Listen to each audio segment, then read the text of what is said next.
bunions are the bony bumps at the forefoot. So let's just quickly break this down. When we talk about feet, we talk about hindfoot, midfoot, forefoot, and then of course ankle. So today's topic is forefoot. So the bunion is typically here. It's on the medial side or the inside aspect of the forefoot of the great toe. It's at the metatarsophalangeal joint. This is a metatarsal, this is a phalanx. And so we call this the metatarsophalangeal joint, where these two bones meet and form a joint. What happens is the toe deviates and you get sort of a bony prominence on this side or on the inside of the foot if you're looking down at it from a standing height. They can be painful to touch. They can range in size from tiny, and we measure it by angles, but clinically, if you look at it, it can be small, it can be enormous.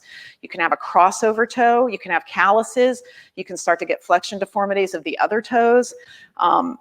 Typically, my patients is in adults, but these are congenital or hereditary in nature, and there are a lot of children that suffer with these.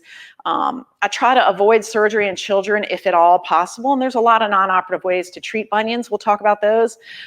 Every now and then a child, and what I'm talking about is before the growth plates close. Every now and then you have to address it surgically before the growth plates close, but usually you do not, and I really try to avoid surgery in children because growth just changes your outcomes too much. Bunionettes or Taylor's bunion are on the fifth toe. So some people have both, and it makes the foot quite wide and makes shoe wear very difficult. So basically it's a deformity that is painful.